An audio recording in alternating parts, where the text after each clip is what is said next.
नमः सिद्धिभ्यः।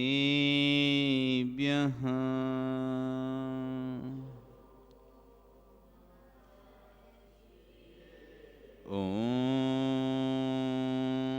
नमः सिद्धिभ्यः।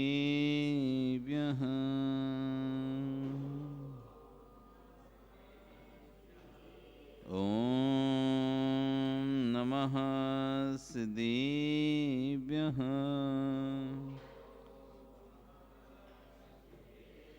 तेरी अणी खगिणाए रुतारी मोए सैर सिर बेहो आयरी राऊ पसियो परवादीणियों भव्य जी लोए। नमो अरियंताणम नमो सिद्धाणम नमो आयरियाणम नमो वच्छायाणम नमो लोए सव्यसाहुणम। बोले अनंत अनंत परमेष्टि भगवानी की, आदिब्रह्म आदिनाथ भगवानी की, वर्तमान शासन महावीर भगवानी की, आचार्य कुंद कुंदेव स्वामी महाराज की, आचार्य विश्व सागर जी महाराज की, अहिंसा में विश्व धर्म की।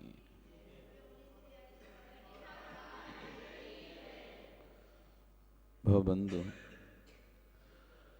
वर्तमान शासन न्यायिक वर्धमान स्वामी के शासन में पारस्परों की चरण निश्रा में बैठकर हम सभी जिन देशना का श्रवण कर रहे हैं। कल यहाँ पर आचार्यवन कह रहे थे, साधु बनना है तो चंदन के वृक्ष की तरह बनो।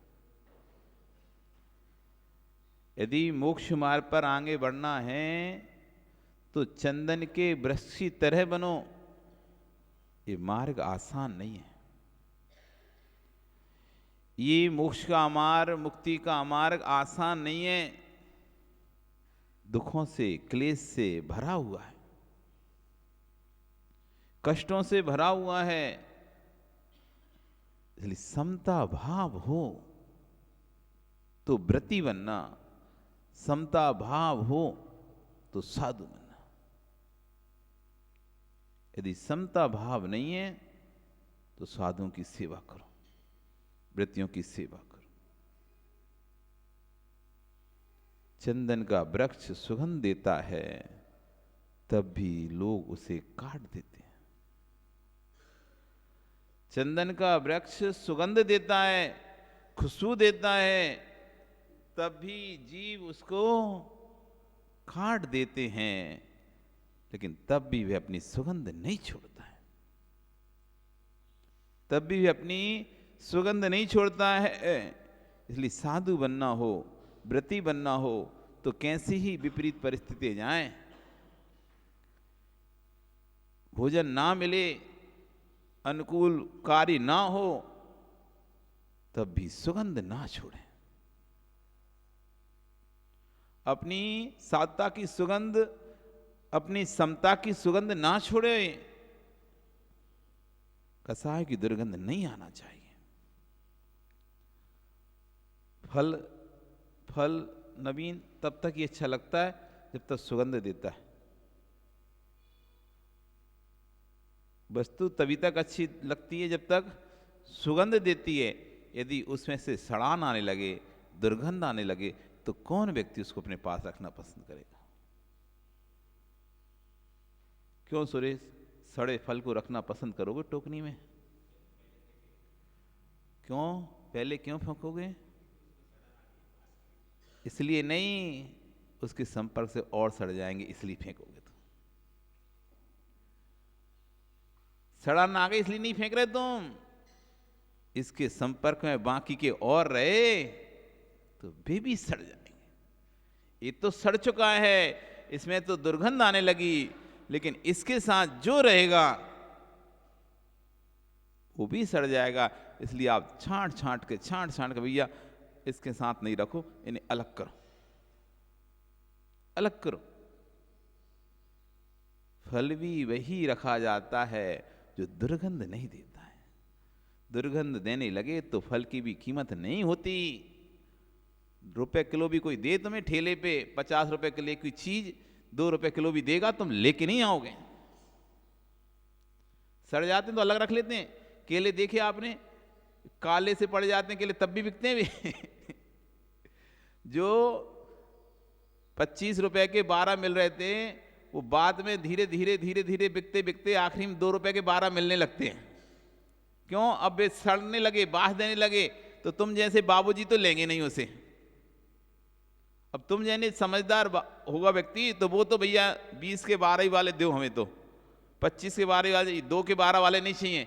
क्या मतलब है? खा के बीमार हो पड़ जाएंगे। इधर 20 रुपए बचाएंगे, उधर 200 रुपए डॉक्टर को दे आएंगे। व्यक्ति सस्ता दिखता, सस्ता ये नहीं समझता कि सस्ता खा लेगा तो फिर बीमार हो जाएगा। डॉक्टर को कितने रुपए बचाए उसने सस्ता खाने? 5 रुपए, 10 रुपए, 20 रुपए। फिर बीमार हो गया तो डॉक्टर को देने में 500 रुपए तो उसकी फीस। फिर महेश के पास जाएगा तो इतनी बड़ी पर्ची लेके तो 200-400 रुपए महेश जी ले लेंगे। अब बचे कितने थे और लगा कितने गए? इसलिए समझदार व्यक्ति जो होता है ना, वो देखता है। इसलिए कहा है, महंगा रोवे एक बार, सस्ता रोवे बार बार। इसलिए अच्छी चीज खाओ। सड़ान एक तुच्छ चीज होती है, खराब चीज होती है। ठेले पर एक सब्जी भी लेने जाता है व्यक्ति तो खराब सब्जी को अलग लेते नहीं है, सस्ती भी दे, फ्री में भी दे, तो क्या करेंगे भैया तेरी फ्री सब्जी का? खाने के बाद बीमार पड़ जाएंगे, उल्टे पैसे लग जाएंगे। सड़ान युक्त व्यक्ति को जब अलग कर देते हैं तो साधु से कह रहे, हे साधु, यदि कसायों की सड़ान आने लगे तो कौन तुझे अपना मानेगा, कौन अपनाएगा? इसलिए चंदन के वृक्ष की तरह बनो। चंदन की वृक्ष की तरह भक्त अभक्त को देखने में तुम्हारी दृष्टि सम हो, तब तो आप साधु बनने लायक हो। और ये तुमको अलग अलग दृष्टि दिखाई दे रही है, अभी व्रती बनने के लायक भी नहीं हो। साधु तो छोड़ो, व्रती बनने के लायक नहीं हो। पूछो क्यों? व्रती क्यों महाराज? व्रती निसल्यो व्रती, व्रती निसल्ल होता है, सल नहीं होती किसी की वृत्ति उसके अंदर। माया मिथ्या निधान, किसी प्रकार की सल नहीं चलती उसके अंदर। जब एक व्रती नहीं बन सकता तो महाव्रती कैसे बन पाओगे? व्रती ही नहीं बन पाएगी तो तुम सल चल रही है, मायाचारी सल चल रही है, मिथ्या सल चल रही है, निदान सल चल रही है, अभी व्रती नहीं कहला सकते। महाव्रती तो छोड़ो। कल प्रश्न कर दिया था यहां पे कि जब पंचम काल में मोक्ष है ही नहीं है तो मुनि बनने की क्या आवश्यकता है, क्यों मुनि बनना चाहिए? तो आचार्य भगवान कहते हैं, कच्चे माल से ही पक्का माल बनता है। कच्चे माल से ही पक्का माल बनता है। वहां आटा खाते हो, रोटी खाते हो? क्या खाते हो? आटा खाते कि रोटी खाते हैं? रोटी खाते कि आटा? क्या खाते हो? क्या खाते? मैं तुम रोटी के आटा? तो आटे को फेंक दो, रोटी रोटी खा लो। आटे को खाते हो, रोटी खाते हो? तो नवीन आटा फेंक दे रहे अपन, रोटी खा ले रहे। अरे कच्चा माल नहीं होगा तो पक्का माल आएगा कहां से? मिथ्या दृष्टि नहीं होंगे तो सम्यक दृष्टि बनेगा कौन? मिथ्या दृष्टि नहीं होंगे तो सम्यक दृष्टि बनेगा कौन? इसलिए मिथ्या दृष्टि को भी हे मत समझो, मिथ्या दृष्टि को भी हे मत समझो, यही सम्यक दृष्टि बनेगा। तो तुमने आटा फेंक दिया, हम तो रोटी खाते हैं, आटा फेंक दिया तो क्या होगा नवीन? रोटी भी नहीं खा पाओगे। इसलिए किसी को छू छू मत करो, यही सम्यक दृष्टि बनेगा। जिसको आज तुम छू छू कर रहे हो, कल वो महाराज बन जाएगा तो तुम ही उसको नमस्कार करोगे। तभी लोग छू छू करते। हमें हंसी आती है, कल ये महाराज बन जाएगा, कल यही व्यक्ति माता ही बन जाएगा, तो इसी के पैर छूओगे तुम्हें।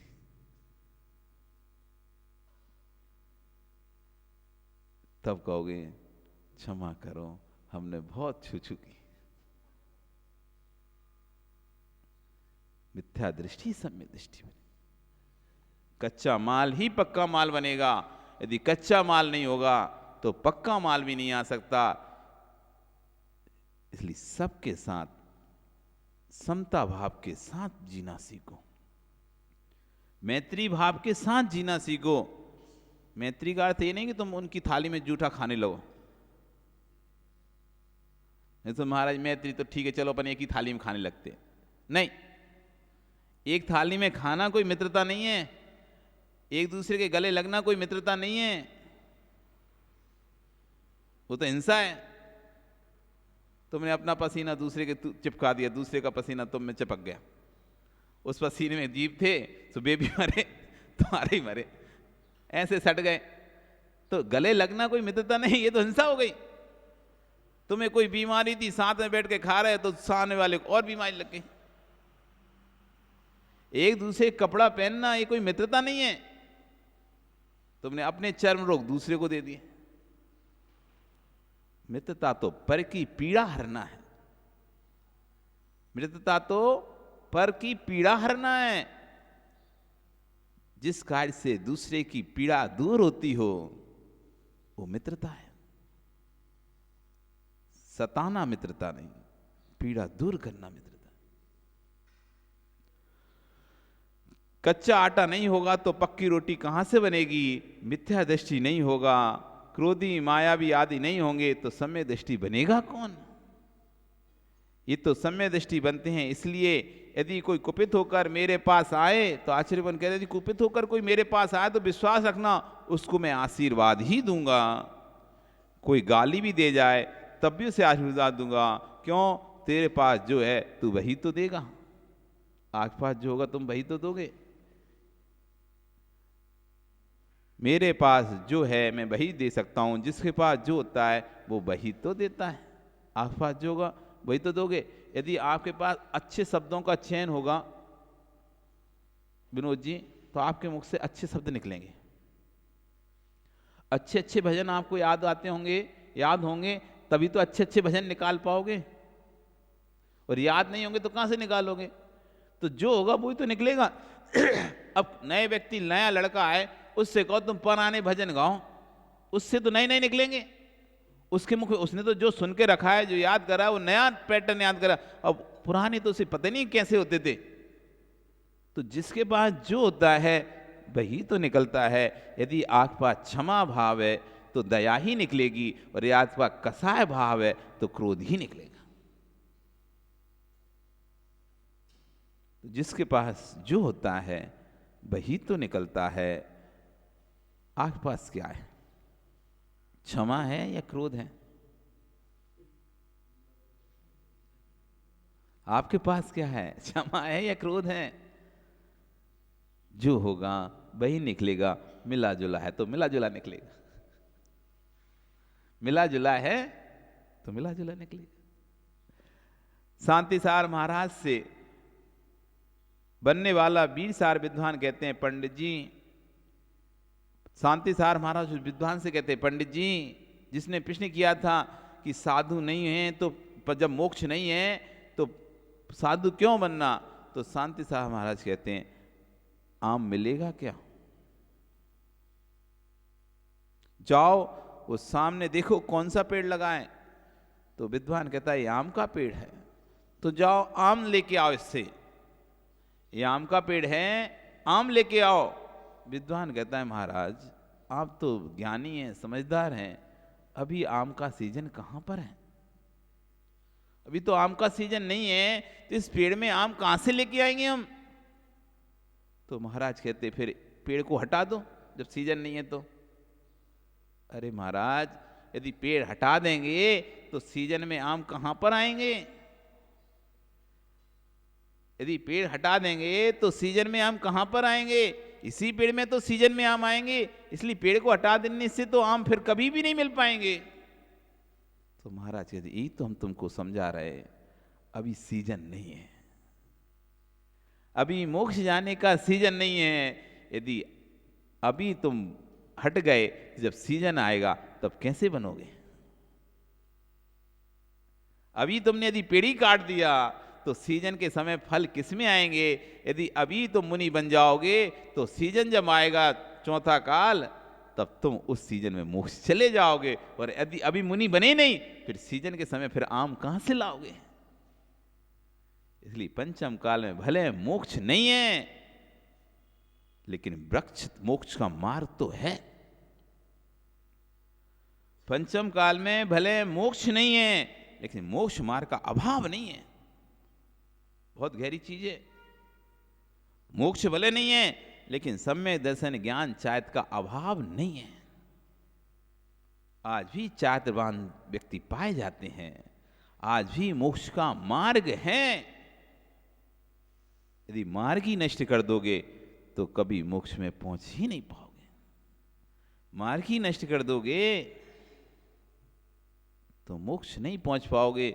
जैसे दो देशों को या दो गांवों को जोड़ने वाला कोई पुल होता है, उससे चलकर हम दूसरी तरफ आ जाते हैं, पुल ही नष्ट कर दिया तो जब आने की जरूरत पड़ेगी तो कैसे आएंगे? इसलिए आज की साधना ही भविष्य में मोक्ष मार्ग के लिए सहकारी बनेगी। क्या समझा रहे हैं? इसलिए मुनि बन रहे हैं आज। क्यों बन रहे हैं? क्योंकि आज की साधना ही भविष्य में मोक्ष मार्ग में सहकारी बनेगी। जिसने आज व्यापार चालू कर दिया है, जब समय आएगा तो व्यापार से लाभ उठाएगा।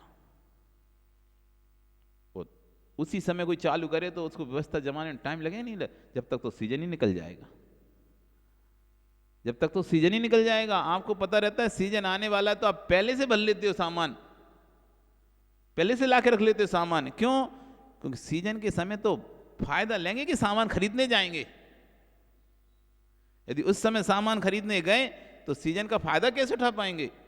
इसलिए एडवांस में 2 महीने पहले ही सारा माल ला के स्टॉक करके लेते हो कि 2 महीने बाद जब सीजन आएगा इस माल से हम कमा लेंगे।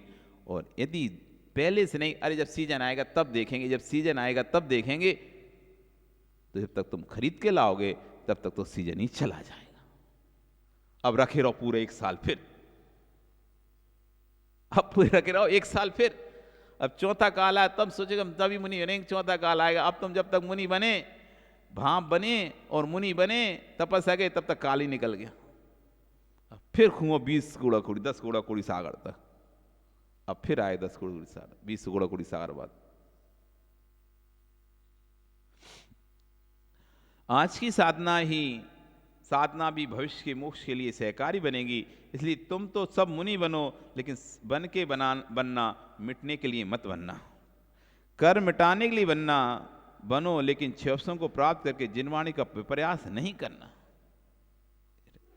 क्योंकि ऊपर जब व्यक्ति पहुंच जाता है ना, तो बहुत संभल के बोलना पड़ता है उसे, तो उसकी बात को प्रमाण स्वीकार किया जाता है, उसकी बात को प्रमाण मानने लगा जाता है। थोड़ा सा विपर्यास हो जाएगा तो अनर्थ हो सकता है।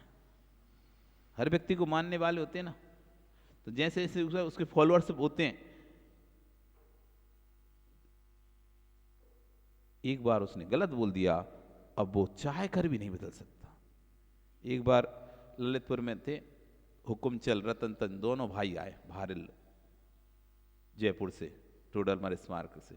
आचार्य से चर्चा किए और चर्चा करने के बाद आचार्य जी ने कहा कि देखो ये विपरीतता हैं, आप इनको बदलो और आप अब छोड़ो ये सब। तो बोले अब हम छोड़ नहीं सकते, अब बदल नहीं सकते, हमारे पीछे भीड़ है, हमारे पीछे भीड़ हो चुकी है। यदि अब हम बदलेंगे तो भीड़ हमको ही मार देगी। तुम बदल कैसे रहे हो? तुम्हारे लिए तो हम इतने पीछे आए हैं और तुम बदल जाओगे। अब हम बदल नहीं सकते। इसलिए प्रमाणिक व्यक्ति को कह रहे हैं कि क्षोभ सा मिल जाए तो बड़े संभल के बोलना जिनवाणी का, बेप्रयास नहीं करना।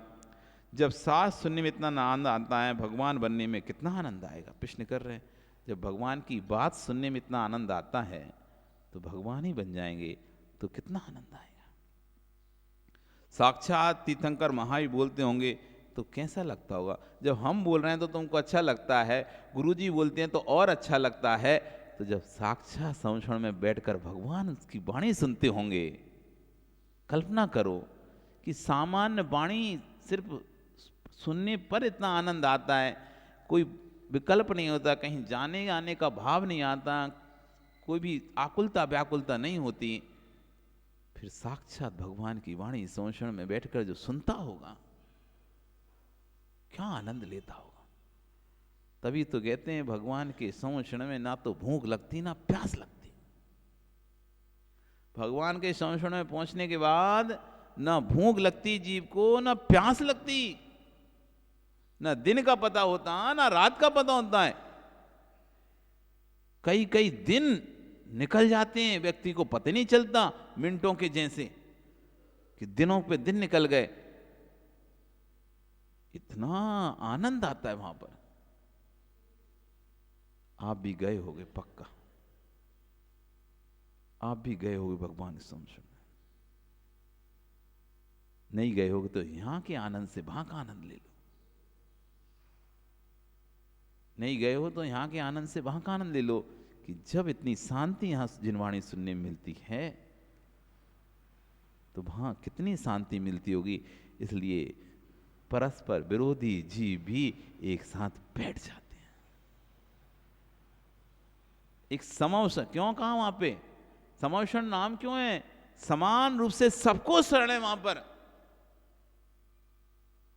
समव शरण, समान रूप से जहां पर सबको शरण मिलती है, आश्रय मिलता है, ऐसे भगवान का सभा, तीर्थंकर प्रभु की धर्म सभा, उसका नाम है समवसन। त्रिंच भी आए तो भी उसको स्थान है, मनुष्य आ रहा है उसके लिए भी स्थान है, देवता आ रहे हैं उनके लिए भी स्थान है। किसी के लिए अलग से कुछ नहीं है कि देवताओं तो बहुत ऊंचे स्थान मिला हो, साधुओं को या बहुत ऊंचा से स्थान मिला हो, तिरंचों को एकदम नीचे कहीं कोने खटतारे में पड़ा हो, नहीं, सबकी एक सी सभा, एक सा स्थान। ऐसा नहीं कि बस तुम्हें देख रहे हो भगवान, वो सोचे उनको देख रहे हो, हमको तो देख ही नहीं रहे, वो बड़े देवी देवों को देख रहे हैं भगवान। सभी तरफ जो देखता है उसको ऐसा लगता है भगवान मुझे ही देख रहे हैं। चतुर्मुखी, एक ही तो मुख तो एक ही होता है उनका, भगवान का मुख तो एक ही होता है, चार मुख नहीं होते। लेकिन चतुर्मुखी ब्रह्मा, जो जहां से देखे उसको वहां से उनका मुख अपनी ओर दिखाई देता है। अतिशय ये समोषण का अतिशय, एक मुख होने पर भी चारों ओर जो मुख दिखाई दे रहे हैं, और उस सभा का आनंद सोचो। जब इस सभा में इतना आनंद है, उस सभा में कितना आनंद होगा। परिणाम कितने शांत रहते होंगे जीवों के, कितने निर्मल रहते होंगे उस समय जीवों के परिणाम। जिनवाणी तो अगाध है, इतना ध्यान रखना, आज से श्रद्धा चलायमान मत करना, श्रद्धा को चलायमान मत होने देना। कितने भी उपसर परिचय आ जाएं, नरेश, इतनी भक्ति करने के बाद भी यदि कोई उपसर परिचय आ जाए, कष्ट संकट आ जाए, तो अपनी श्रद्धा को चलायमान मत करना कि देखो इतनी भक्ति करने के बाद भी इतने कष्ट आ रहा है मेरे ऊपर। भक्ति से कभी कष्ट नहीं आते हैं, भक्ति से कभी कष्ट नहीं आते हैं। यदि भक्ति से कष्ट आने लगेंगे तो फिर कष्ट का निवारण किससे होगा। यदि भक्ति से ही कष्ट आते होंगे तो कष्ट का निवारण किससे होगा। भक्ति से कभी कष्ट नहीं आते हैं, पूर्व कृत कर्म का विपाक था वो आपका उदय में आ रहा है, भक्ति से कष्ट नहीं आ रहा है। इसलिए कभी नवीन देव शास्त्र गुरु के प्रति श्रद्धा को चलायमान मत करना। कष्ट आए, संकट आए, पीड़ा आए, तब भी दोष नहीं देना कि प्रभु जी देखो पहले हम भक्ति नहीं करते थे, अभिषेक पूजन नहीं करते थे, तो शांति से जीवन जीते थे। जब से अभिषेक पूजन करने आए तब से हमारे क्लेश बढ़ गया है। नहीं, क्लेश नहीं बढ़ा है, कष्ट नहीं बढ़ा है, अविपाक निर्जरा चालू हो गई है। आप भगवान की पूजा करने क्यों आ रहे थे, भक्ति करने क्यों आ रहे थे, स्वाध्याय तप आदि क्यों कर रहे थे? कर्म की निर्जरा करने के लिए कर रहे थे ना। तो वो कर्म जो 10 साल बाद आने वाला था, वो आपकी तपस्या करने से जल्दी उदय में आ गया, जल्दी करके जा रहा है। आप तपस्या कर रहे और कह रहे अरे देखो तपस्या नहीं करते तब तो हम ठीक रहते थे, अब तो देखो कितनी पीड़ा होने लगी शरीर में। ऐसा अथासा ने घेर लिया जैसे तपस्या चालू किए। अरे तपस्या की इसलिए थी तुमने, तपस्या की इसलिए थी तुमने कि जो हमारा कर्म पड़ा हुआ है द्रव्य, वो जल्दी से मुझे आके निकल जाए। अब वो उदय में आ रहा है तो विकल्प क्यों? अच्छी बात है। जिसके पास कर्जा पड़ा हो और वो कर्जा जल्दी चुक रहा है तो अच्छी बात है, बुरी बात है? कर्जा चुक जाएगा फिर तुम निष्विकल्प हो जाना, अच्छे से रहना। जरा सा दीपक लेकर जाते हो और हवा चल रही हो तो क्या करते हो? क्यों सुरेश? दीपक, आरती का दीपक जलाते हो ना, और हवा चल रही हो तो कैसे प्रोटेक्शन करोगे? हो ऐसे ऐसे संभल संभल के हवा ना लग जाए दीपक को। क्या ना लग जाए? हवा ना लग जाए, बुझ ना जाए। एक दीपक को जब लेकर जाते हो तो रक्षा करते हो, बुझ ना जाए। ऐसी अपने श्रद्धा के दीपक की रक्षा करना, कहीं बुझ ना जाए। दीपक बुझ गया तो अंधेरा हो जाएगा। दीपक प्रकाश कर रहा है, अंधकार में आप लेके जा रहे हो, हवा चल रही है, तो आप बड़े संभल के, बुझ जाएगा। कभी जब लाइट चली जाती थी ना तो मोमबत्ती जलाते थे, मोमबत्ती जलाते तो इधर से जहां भी रखना है तो ऐसे ऐसे लेके जाते थे, बुझ नहीं जाए। नहीं तो बुझ जाएगी तो फिर कौन ढूंढेगा माचिस की तरह अंधेरे में? अंधेरा तो खुद खो जाएगा ना अचानक। जैसी दीपक मोमबत्ती बुझेगी फिर अंधेरा, कहीं गिर आ गए कहीं। तो बड़े संभल के लेके जाते थे उस मोमबत्ती को, बड़े संभल के लगाते थे और सुरक्षा करते थे, हवा से बचा कर रखते थे, कहीं बुझ ना जाए। यदि बुझ गई तो अंधेरा हो जाएगा, और अंधेरा हो गया तो ना जाने कहां पर ठोकर लगेगी और कहां हम गिर जाएंगे और हाथ पैर टूट जाएंगे। इसलिए संभल के रखते थे। ऐसे अपने श्रद्धा के दीपक को संभाल के रखना, कहीं बुझ ना जाए। यदि बुझ गया तो ना जाने कौन सी दुर्गति में ठोकर खाएंगे फिर। नरक निगोद तिरंज की कौन सी पर्याय में ना जाने ठोकर खाते फिरेंगे। इसलिए कह रहे हैं कि जैसे जरा सा दीप लेकर जाते हो, हवा चल रही होती तो क्या करते हो? ढक लेते हो ना। कितने संभाल कर दीप ले जा रहे हो ताकि दीप बुझने ना पाए। घी का दीप बुझ गया तो माचिस तेरे हाथ में है, पुनः जला लोगे। क्या कह रहे हैं? घी का दीपक मान लो बुझ भी गया तो माचिस तुम्हारे हाथ में है, फिर से जला लोगे। लेकिन श्रद्धा का दीप बुझ गया फिर तो काड़ी काम में नहीं आएगी, फिर कोई काड़ी काम में नहीं आएगी। घी का दीपक बुझने पर तो माचिस की काड़ी से फिर से जल्दी से जला लोगे। लेकिन एक बार श्रद्धा का दीपक बुझ गया, ना जाने अर्ध पुद्गल परावर्तन तक जीव भटकेगा। एक बार सम्यक दर्शन होने के बाद ही सम्यक दर्शन छूट जाए, अब उस जीव को अर्ध पुद्गल परावर्तन तक भटकना पड़ सकता है। यदि भटकना पड़ा तो कहां तक? अर्ध पुद्गल परावर्तन। वैसे एक बार सम्यक दर्शन होने पर यदि सम्यक साथ मरण कर ले, वो समाधि मरण कर ले, तो 7-8 भव में नियम से मोक्ष चला जाएगा, पक्का उसका।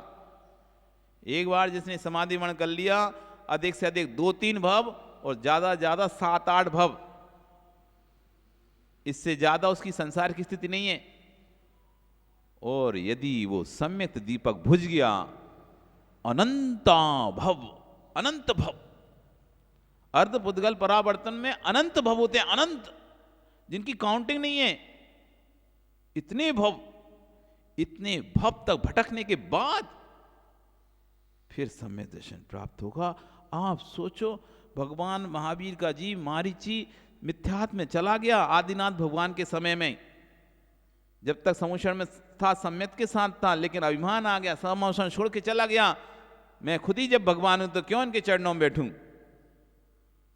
सोचो कितना बड़ा काल था, एक कोड़ा कोडी सागर का काल था।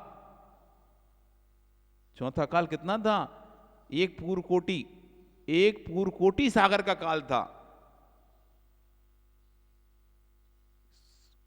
एक कोड़ा कोड़ी सर, एक कोड़ा 20 कोड़ा कोड़ी होता है ना, और कल्प काल, एक कोड़ा कोड़ी सागर का पूरा काल था।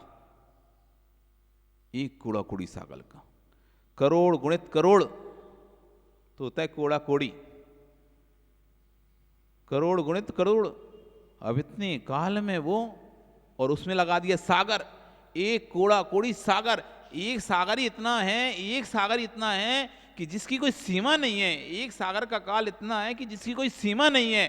फिर तो 1 करोड़ गुणित 1 करोड़, कितने होते हैं 1 करोड़ गुणित 1 करोड़? क्यों महेश? अरे नवीन तुम बताओ, तुम तो हिसाब किताब करते रहते हो। 1 करोड़ गुणित 1 करोड़ कितने होंगे? 1 करोड़ में कितनी बिंदी होती है? अरे 7 बिंदी होती नहीं होती? तो 1 करोड़ गुणित 1 करोड़ करें तो कितनी बिंदी हो जाएंगी? 14। तो कितने हो गए? कितने हो गए?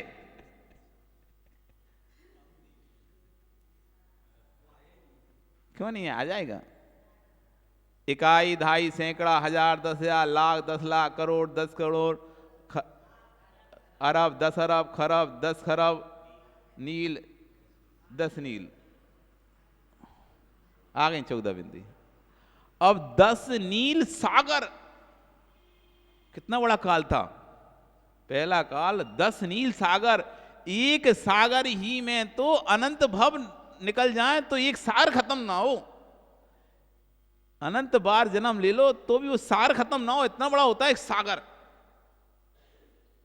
एक सागर की कल्पना इतनी बड़ी है। फिर 10 नील सागर तक वो चौथा काल रहा है, चौथा काल। और पहले काल के शुरुआत के, चौथे काल के शुरुआत के पहले ही 3 वर्ष 8 माह 15 दिन शेष रहने के पहले ही भगवान मुख चले चुके थे आदिनाथ भगवान। मतलब चौथा काल प्रारंभ हुआ ही नहीं था। अब सोचो वो पूरा 3 वर्ष 8 माह 15 दिन पहले ही, उधर उससे पहले ही वो कहते नहीं मिथ्यात्व में जा चुका था मारीची का जीव। वो पूरे काल भटका पूरा, तब कहीं जाके अंतिम 10वें भव पहले सम्यक को प्राप्त किया उसने। इतना काल भटका, कई बार निगोद में गया, इल्ली किल्ली कीड़ा पेड़ पौधे पशु चिरंच सब बना, जबकि सम्यक तो उसको पहले हो चुका था। भगवान के संशम ही सम्यक तो हो चुका था उसको, लेकिन छूट गया। एक बार दीपक बुझ गया। 363 मिथ्या मतों को चलाया उस जीव ने, इतना भटका वो। इतने समय बाद फिर जब इंसान था तब समझ में नहीं आई। जब इंसान था, जब तीर्थंकर समझा रहे थे तो समझ में नहीं आई। ओ शेर की पर्याय में समझ में आ गई। जब मनुष्य की पर्याय में था तो बात समझ में नहीं आई उसको। ओ देखो शेर की पर्याय में कैसे हाथ जोड़े खड़ा हुआ है। 2-4 निधिधारी मुराज उपदेश दे रहे हैं, हो भाभी भगवान तुम ये क्या कर रहे हो? क्यों ये मूक पशु को मार रहे हो? तुम तो बनने वाले भगवान हो। तुम तो प्रत्येक प्राणी मात्र के ऊपर दया का भाव रखने वाले हो, सबको करुणा का दान देने वाले हो, जीव दया करने वाले हो। तुम ही जीव की हिंसा कर रहे हो। जब ये शब्द सुना, भाभी भगवान, आंखों से आंसू टपक रहे उसके, हाथ जुड़ गए। जो हाथ सिंह को मार रहे थे वे हाथ भक्ति से जुड़ चुके हैं। बोध हो गया, ओहो भगवान के संरक्षण में मैं था, तब नहीं संभला, देखो आज कितनी दुर्गति त्रियंचों की पर्याय में भटक रहा हूं। बोध हो गया। पता नहीं कब किसको बोध हो जाए मैं भी भगवान हूं। जिस दिन बोध हो जाएगा उस दिन अंदर में स्वयं भगवान पने का प्रकट होने का कार्यक्रम चालू हो जाएगा। घी का दीप बुझ गया तो माचिस तेरे हाथ में है, पुनः जला लोगे, लेकिन सिद्धा का जी बुझ गया तो फिर कोई काड़ी काम नहीं आएगी। जगत की बातें तो सुनना, पर उसमें पर अपने पास बुद्धि है, अपना निर्णय लेकर जीना। जगत की बातें तो सुनना, लेकिन आपके पास स्वयं की बुद्धि है ना, अपना खुद का निर्णय लेना। किसी की बातों को सुनकर निर्णय नहीं, नहीं तो अनर्थ हो जाएगा। अनर्थ हो जाता है, अनर्थ। बसे बसाए घर उजड़ जाते हैं दूसरों की बातों से। बसे बसाए घर उजड़ जाते हैं दूसरों की बातें सुनने से। जो व्यक्ति दूसरों की बातें सुनकर निर्णय लेता है वो कभी सुखी नहीं रह सकता है। क्यों? अब किसी ने बोल दिया आपका बेटा ऐसा है, और आप जाए और चिल्लाने लगे घर में। किसी ने बोल दिया आपकी पत्नी ऐसा कर रही है, आप गए और चिल्लाने लग गए उसके घर में जाके। बताओ शांति कहाँ होगी? सुनने के बाद बुद्धि आपके अंदर है, पहले बात का पता करना चाहिए। कहने वाला हो सकता है ईर्ष्या से भरकर बोल सकता है, आपको उसके अंदर आपकी प्रति आपकी श्रद्धा है उसके प्रति, लेकिन उसके अंदर तो ईर्ष्या हो सकती है ना। वो सामने वाले जिसके लिए कह रहा है उसके प्रति उसके अंदर ईर्ष्या हुई, और आपको नहीं भी थी उसके अंदर वो दोष, तो उसने आपसे आके बोल दिया वो ऐसा कर रहा है व्यक्ति, और आपको उसके प्रति श्रद्धा थी, आप दूसरे के प्रति जाकर उसके गाल पर छांटा मारे, तुमने ऐसा किया, तुमने ऐसा किया। अरे बात को पता कर लेते, कभी कभी अनर्थ हो जाता है पूरी बात पता नहीं होने पर। एक बार एक घर में जिठानी एक अपने पति से बात कर रही थी। आज देरानी का बेटा गायों के उसमें सार जो रहते ना बंधन स्थान, उसमें चला गया था। यदि मैं ना आती मर जाता, मैं ना आती तो वो मर जाता, बेटा मर जाता उसका। अब वहीं से तभी देरानी निकली, उसने सुन लिया उसका बेटा मर जाता।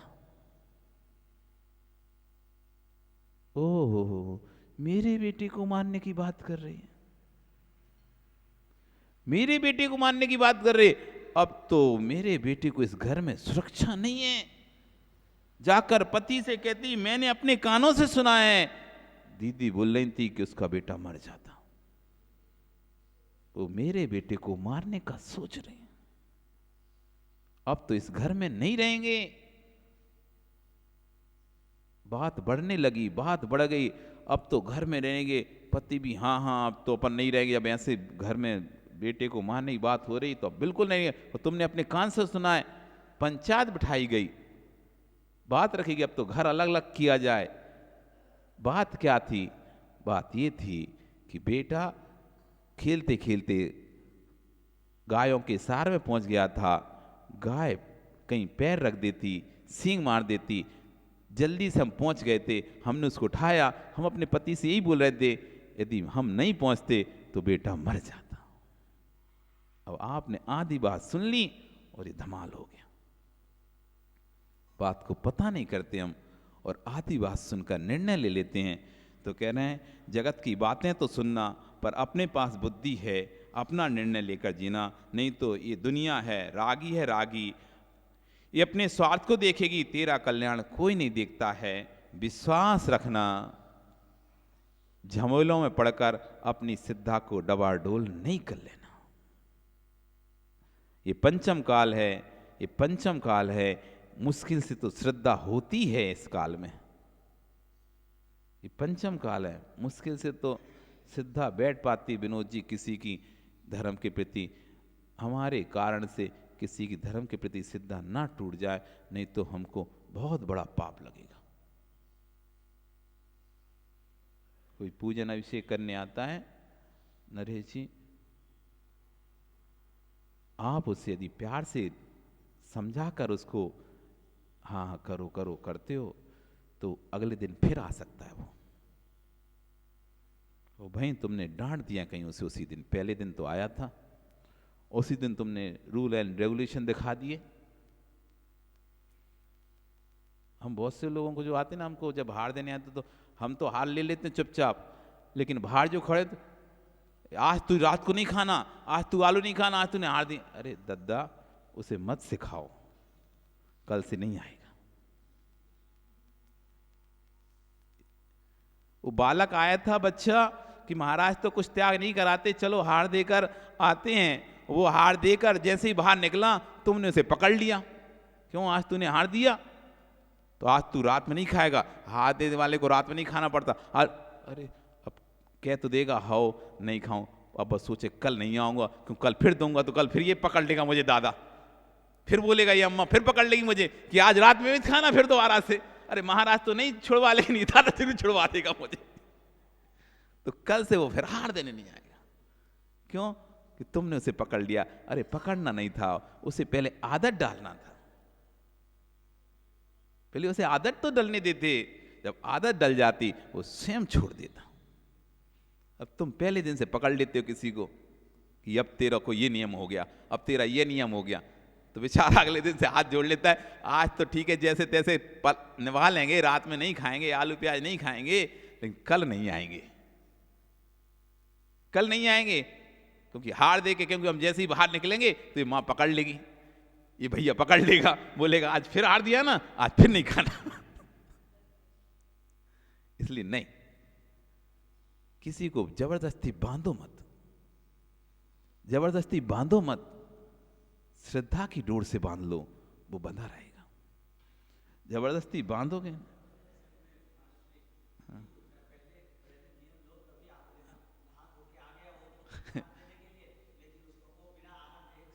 तो वही तो बता रहे हैं हम, बांधो मत, बांधोगे तो छूटकर भगेगा, बांधोगे तो छूटकर भगेगा। समझदार व्यक्ति होता है, तुम एक समझदार व्यापारी हो, दुकानदार हो, तो पहले दिन ग्राहक पर गुस्सा नहीं करने लगोगे। वो गलती भी करता है, ठीक है भैया अपन को इसको अपना ग्राहक बनाना है, और थोड़ा बहुत गलती करे तो चलो छोड़ो, ऐसी गुस्सा रोज हर ग्राहक पे गुस्सा करेंगे छोटी छोटी बात पे तो कौन आएगा हमारी दुकान पे, कौन सामान लेगा। आप चाहते हो कि मेरा परमानेंट कस्टमर बना रहे, तो थोड़ा सा ये चाय और कॉफी पिला देते हो, गुस्सा तो करते नहीं हो, चाय और पिला देते हो उसे, लिए चाय और पी, अपनी जेब से पैसा और लगा देते हो, मतलब उससे लेते तो कम ही हो और जेब से और देते हो। क्यों भैया, कम से कम ये हमारा परमानेंट ग्राहक बनाएगा, जब कोई नहीं आएगा कम से ये तो आ ही जाएगा उसमें। जब कोई लेने नहीं आएगा, ये तो अपना राशन लेगा ना हमारी दुकान से प्रतिदिन, या हर महीने में कोई दुकानदारी ना भी चलेगी तो कम से ये हमारा रेगुलर ग्राहक है, नित्य ग्राहक है, तो ये तो कम से कम आता रहेगा।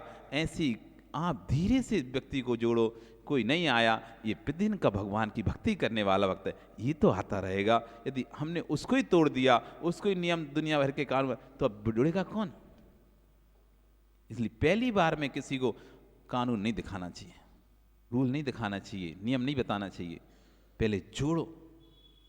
MBA किया नहीं ना तुम लोगों ने, पता नहीं है, MBA किया नहीं इसलिए तुम्हें पता नहीं है, करोगे तो पता चलेगा। कंपनियां कभी भी अपनी शर्तें नहीं बताती,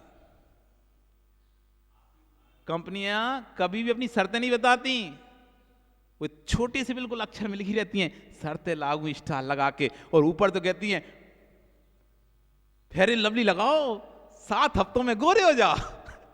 अरे 7 हफ्ते, और व्यक्ति बस इसी चोकर लगा लगा के नहीं 7 हफ्ते तक निकाल देता है, फिर गोरे नहीं, तो फिर बाद में लिखा था भैया अपनी अपनी चमड़ी की स्किन भी देख लेना भैया नीचे। रूल एंड रेगुलेशन पहले से ही उसने दिखा दिया, अपने रूल एंड रेगुलेशन, कोई वस्तु खरीदेगा ही नहीं, आप खरीद लो, उपयोग करो, फिर अपने आप खरीदते रहोगे। क्यों नवीन, तुम बता रहे थे ना मैगी ऐसा अवक्ष है, खाने नहीं चाहिए। वो मैगी में ऐसा पदार्थ डाल दिया उन्होंने, एक बार खा लिया, 2 बार खा लिया, अब तुम्हारे को अपने आप आदत लग गई है। अब हम खाने की नहीं कहेंगे, तुम खुद खाओगे। हम नहीं कहेंगे तुम खाओ, पहले तुम खूब प्रचार करें, टीवी दिखाएंगे 2 मिनट में तैयार, 2 मिनट में तैयार। तुम देख देख के अरे यार ऐसी कौन सी चीज 2 मिनट में तैयार हो जाती है, तो लेके आए, एक खोल के डाला, हाँ यार तैयार हो गई, खा के देखी यार अच्छी लग रही है। फिर दूसरे दिन फिर दोबारा से टीवी में देखा, फिर प्रचार आ रहा था, आज फिर लेके आ गए। फिर दूसरे दिन फिर प्रचार से आपने फिर खरीद ली, 3 दिन फिर प्रचार देखा, चौथे दिन से अब वो प्रचार तो आना बंद हो गया, लेकिन तुम्हारा खरीदना चालू हो गया, क्योंकि अब उसकी आदत लग चुकी है तुम्हें। ऐसी जिसको साधु की भक्ति करने की आदत लग जाएगी, गुरु की सेवा करने की आदत लग जाएगी, भगवान की पूजा अभिषेक करने की आदत लग जाएगी, नरेश विश्वास मानना, कितने बीमार हो गए तुम्हारा मन घर में लगेगा ही नहीं।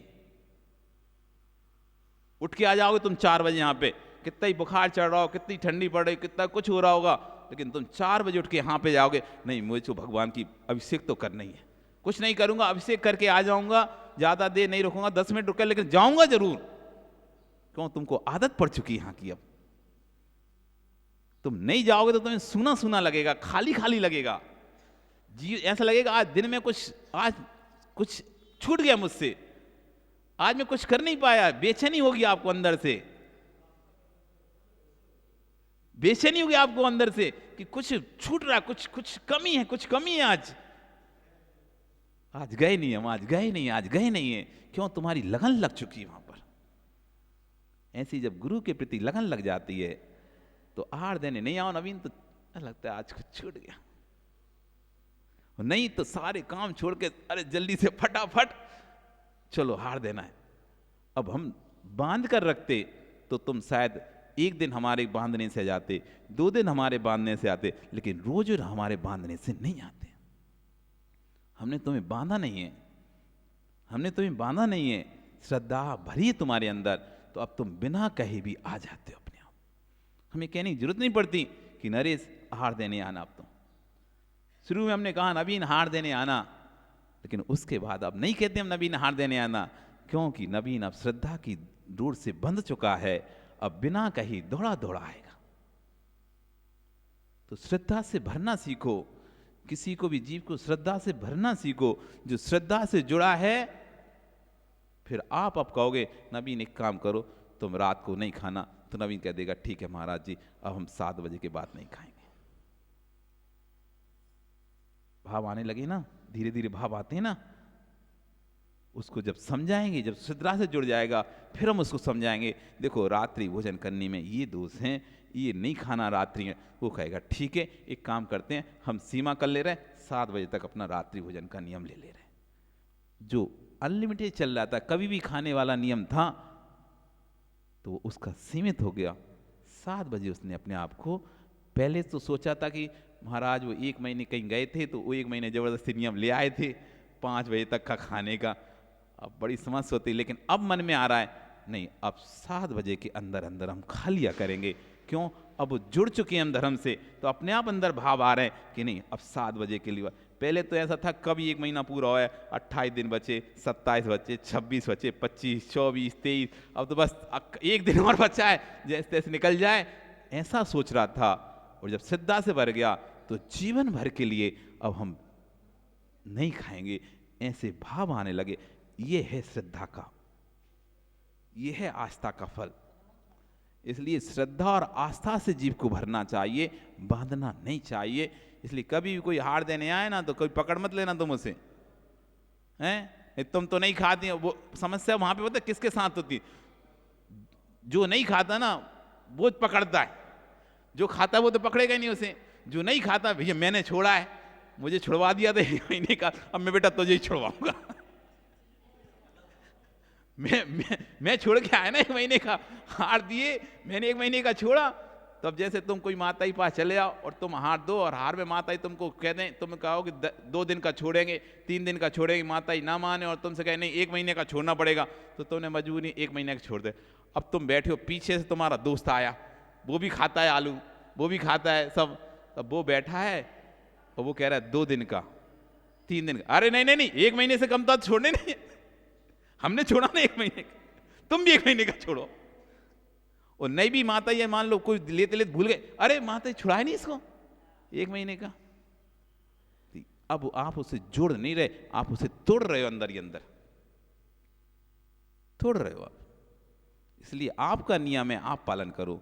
दूसरे को जब श्रद्धा होगी वो अपने आप पालन करेगा। थोपो मत, थोपो मत, थोपने से गड़बड़ हो जाती है। इसलिए गुरुजी हमारे नियम नहीं दिलाते, लोग अपने आप नियम ले लेते हैं। और बोल के भी रखें, देखो नियम मत दिलाओ, आदमी के अंदर श्रद्धा भरो, वो अपने आप नियम लेगा। व्रतों के प्रति आस्था भरो, वो नियम ले लेगा। इसलिए कह रहे पंचम काल है, वैसे सिद्धांत बहुत कम हैं, और कोई ऐसा काम ना करो जिससे सिद्धांत डबाडोल हो जाए। आचार्य संत स्वामी ने एक बात कही है जिसको हम कल यहाँ पर सुनेंगे। आज आपका समय हो गया। बोलिए भगवान महावीर स्वामी की जिनवाणी स्तुति। जहाँ वाणी के ज्ञान तेह सूझे लोकालो, सो वाणी मस्तक नमो सदा देते। हे जिन वाणी भारती, तो है जपो दिन रैन, जो तेरा शरणागहे सो पाम। देवी भजू अरिहंत को, गुरु सेव्यो निर्ग्रन, दया धर्म पालू सदा, यही मोक्ष का पथ। 9 वर्णों का।